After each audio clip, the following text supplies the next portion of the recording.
반갑습니다. 원불교 성가 감상담을 나누고 있는 방길튼 교무입니다. 원불교 성가를 굉장히 자의적으로 제가 느끼는 방식대로 한번 이 어떤 노랫말 가사도 한번 이야기해보고 이 작곡의 어떤 그러한 분위기도 한번 나누어보고 또 이 작사가에 대한 이 성가하고 관계돼서 또 이런저런 이야기를 한번 나눠보는 거예요. 어떤 원칙을 놓고 하는 게 아니라 이렇게 소소한 얘기부터 또한 어떤 이 안에 들어있는 또 재미있는 어떤 또 의미 있는 그런 얘기를 한번 끄집어내서 같이 담소를 나누듯이 감상을 나눠보자. 이런 뜻으로 지금 원불교 성가 감상담을 이야기하고 있습니다. 오늘은 원불교 성가 4장 둥그신 그 채성이여 를 한번 나눠볼까 합니다. 4장이에요. 4장. 근데 이 부제가 법신불 찬송가로 돼 있는데 이 작사, 이 노랫말을 누가 지으셨냐 하면 정산종사님께서 지으셨습니다. 그러니까 우리 구인 선지님 중에 중앙이신 대종사님께서 법명을 별규자에서 규, 그러니까 송규, 성가 4장은 송규라는 우리 정산종사님의 작사로 돼 있는 거죠.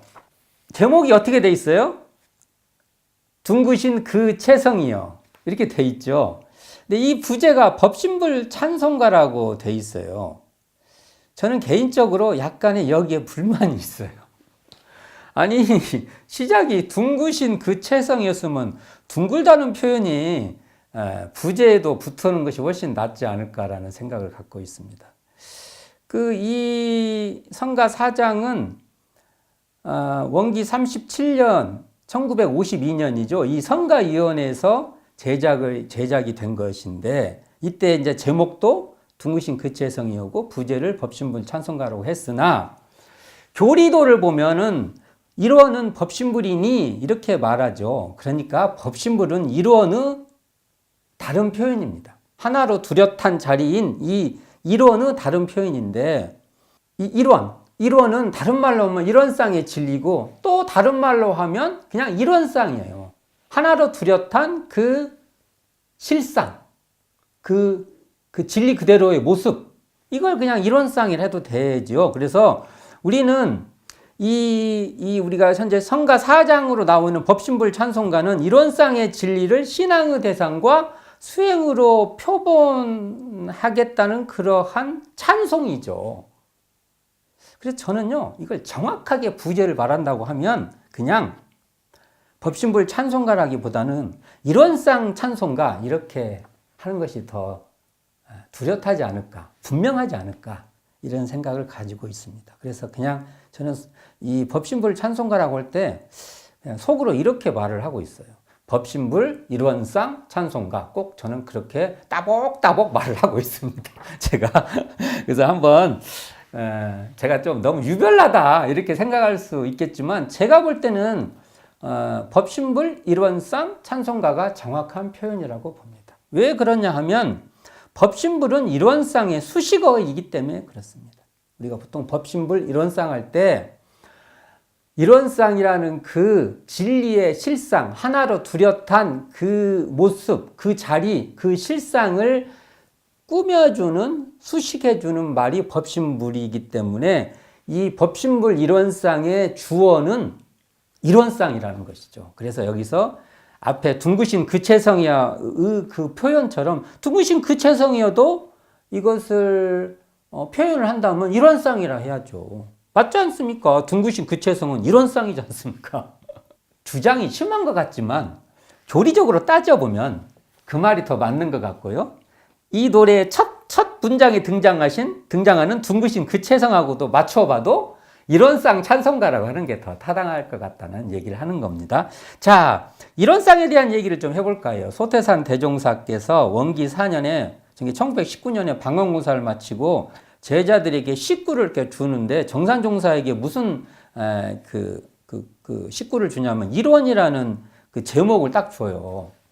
여기서부터 의미심장하죠. 정산종사에게는 일원이라는 식구를 준 겁니다. 그러니까 정산종사께서 만유화위일 천지시대원, 그러니까 만유가 하나일 한 자리라는 거예요. 만유가 한 자리라는 거예요. 만유가 한체성이라는 겁니다. 만유가 하나로서 되고 천지가 크게 둥근 것이다. 천지도 내 바깥에 있는 것 같지만 그것이 하나로 다 뚜렷하게 한 자리로 둥근 자리다. 이런 일원이라는 식구에 맞춰서 식구를 짓게 되는데 그 뒤인 원기 17년, 그러니까 1932년에 정산종사께서 원각가를 쳐요. 이게 이 일원상을 깨달은 그 구체적인 내용을 변불변이라는 두 테마로 쭉 지읍니다. 이걸 대종사님께서는 회보에 실어서요, 교도님들이 외울 수 있도록까지 이렇게 권장을 합니다. 그 뒤에 원각가가 발표된 뒤 3년 뒤인 1920년, 이게 원기 20년, 1935년이죠. 익산총부의 신용벌에 대각전이 신축됩니다. 그곳에 공식적으로 일원상을 봉안하여서 일원상을 신앙의 대상과 수행의 표본으로 이렇게 모시게 되는 거죠. 그리고 그 해에 조선불교 혁신론을 내면서 등상불 숭배를 불성 일원상으로라는 그걸 이렇게 규정하죠. 정확하게 제시를 하게 되는데 이게 이제 이때부터 이제 공식적으로 신앙의 대상이 일원상이 된 겁니다. 수행의 표본이 일원상이 되는 것이죠. 자, 이때 정산종사는 참 이 일원상을 정확한 역사적 흐름으로 증명해내기 위해서 원기 22년, 이게 1937년이죠. 바로 일원상을 공식적으로 모시고 나서 2년 뒤에 일원상에 대하여라는 논설을 회보 28호, 이게 초창기 원불교의 기관지죠. 회보 28호에 발표를 해요. 일원상이란 건 이런 겁니다 하고. 그러니까 얼마나 대종사님이 이 정산종사에게 정맥을 이렇게 대변시켰는지 알 수가 있죠. 이때 일원상의 진리 내용을 보면 일원상을 신앙하는 방법, 일원상을 채받는 방법 등등으로 이렇게 나누어서 구체적으로 발표를 해줘서, 근데 이 성가 3장은요, 이게 성가 3장이 둥그신 그 최성희여는 이러한 일원상 진리를 식구로 잘 구현해서 우리에게 알려주신 그러한 내용이다. 이렇게 우리는 그렇게 알아도 된다는 것입니다.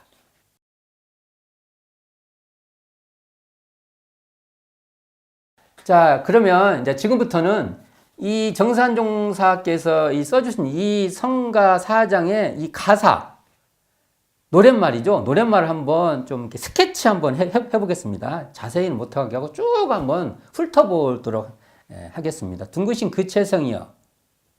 이 성가 4장은 일원상의 진리를 체성과 묘용으로 나누어서 설명합니다. 1절은 일원상의 체성, 2절은 일원상의 묘용. 이렇게 해서 쭉 설명을 하는데 이 단어, 여기에 나열되는 단어들이 만만치 않아요. 개념이 엄청나게 함축된 개념들을 쭉 나열하는 겁니다. 그러니까 이게 주제가 굉장히 깊고 경건하고 막 장엄한 단어들인데 이 단어와 개념을 연속적으로 맞물려서 쭉 등장시키는데도 그 개념과 개념 사이에 리듬이 있고요.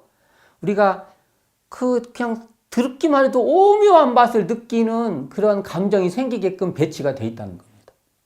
자, 보면 여기서 우리가 부제가 법신불 찬송가로 되어 있는데 이 법신불의 이 앞에 나오는 법, 이 법은 사실은 길도자와 같은 말이고 이치의 이하고도 같은 말이고 성이라고 말할 때 그 성리하고도 같은 자리입니다. 그래서 소태산 대종사께서는요, 대종경 교의품 3장에서 이런 쌍, 이 자리는 부처님의 형체가 아니라 심체, 마음의 바탕이다. 마음자리다. 이렇게 말하는데 이를 유가에서는 태극 혹은 무국, 성가에서는 자연 혹은 도, 불가에서는 청정법신불이라고 말하고 있는데 이렇게 어떻게 말하든 원리에 있어서는 모두 그 같은 바로서 최후 구경에 들어가서는 다 이 이론 하나로 뚜렷한 이 자리에 돌아가야 된다고 말씀하시면서 이 이론의 자리에 근거하지 못한다면 전부 삿된도다, 사도다 이렇게까지도 말씀을 하신 거죠.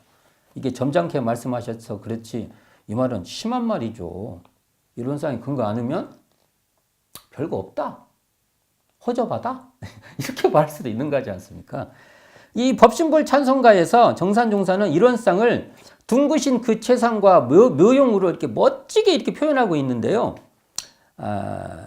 또 전에도 말씀드렸지만 법신불은 바로 이론상을 수식하는 표현으로 정산종사는 법신불 이론상을 둥그신 임으로 말씀하셨다는 거죠. 이 맛도 참 좋지 않습니까? 둥그신 임이 뭐라고요? 법신불 이론상입니다. 법신불 이론상을 달리 말하면 둥그신 임이라는 것이죠. 그 둥그신 임은 뭐라고요? 만유의 어머니시요 진리의 거울이라 결국은 믿음도 또 공부 표준도 이 둥그신 임인 법신불 이론상밖에 없다는 거예요. 이 지점이 중요하죠. 자, 이 그 법신불이신 이론상을 정산종사는 성가 4장에서 그 체성과 묘용의 두 층위로 이렇게 설명하죠. 근데 이 두 층위가요, 1층이면서 1층이고 2층이면서 또요, 이게 또 하나로 다 이어졌어요.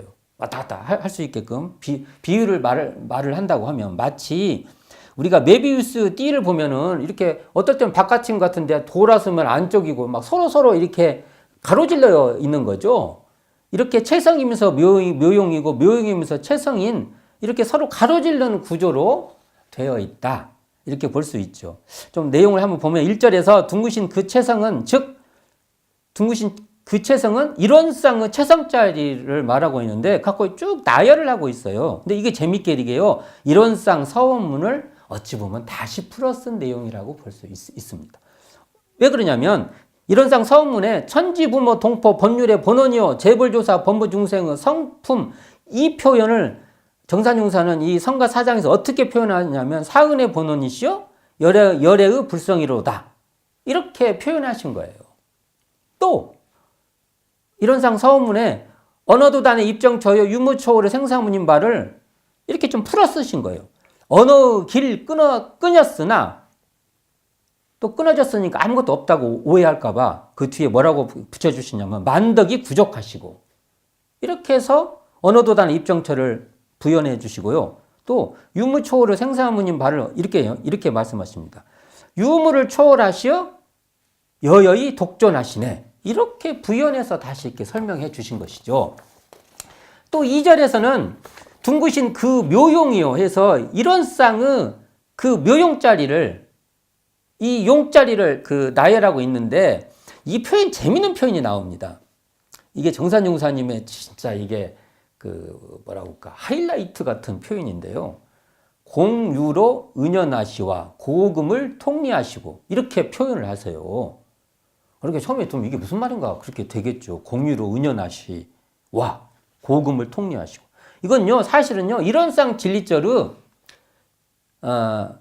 마지막 대목을 그냥 압축해서 한마디로 말한 겁니다. 자 어떤 말이냐면 진공 묘유의 조화는 우주만유를 통하여 무시간겁에 은연자재하는 것이다라는 이 표현을요 압축적 시어로써요. 압축을 팍 시키는 거죠. 시어로서 이것을 다시 쓰신 거예요. 이게 뭐냐면 공유는요 진공묘유의 준말이에요. 진공묘유를 한마디로 공유 이렇게 하신 거고요.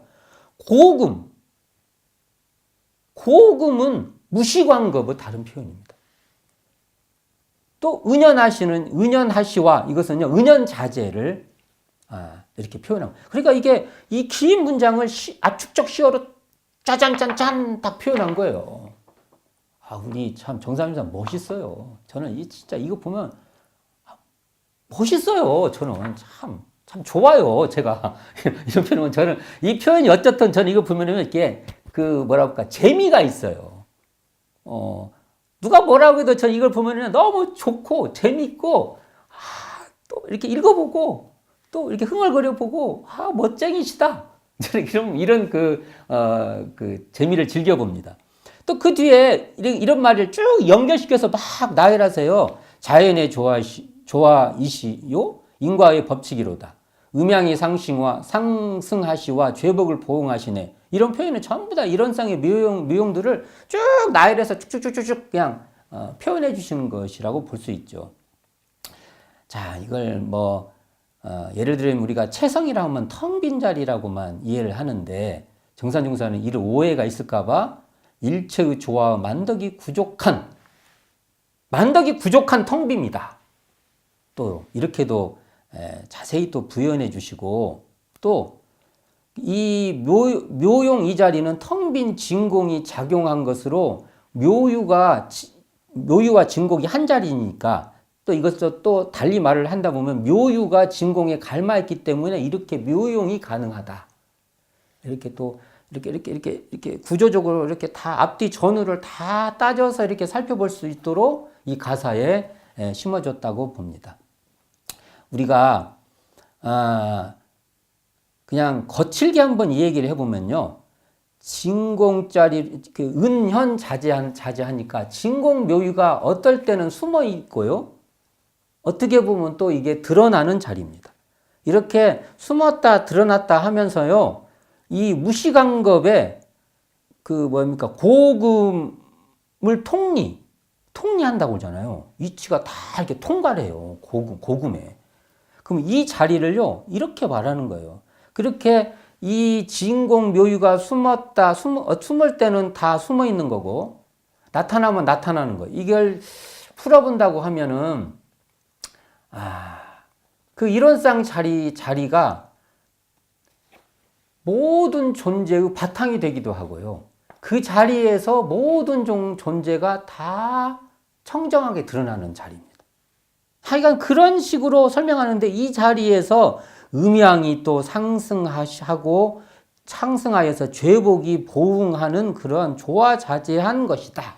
이렇게까지도 설명을 하고 계십니다. 어쨌든 우리는 정산종사께서 말씀하신 이 가사들을 통해 가지고 그 어떤 법신불 이론상의 그 둥구신 그 체성과 둥구신 그 묘용을 이렇게 감지해서 이 자리를 통해서요, 믿음도 임밖에 없고, 표준도, 이 자리를 떠날 수 없는 그러한 우리의 신앙 수행의 그 지점을 딱 잡아서 흔들림 없는 그런 이론상을 딱 잡아서 찬송할 수 있는 저희들이 되기를 간절히 바랍니다.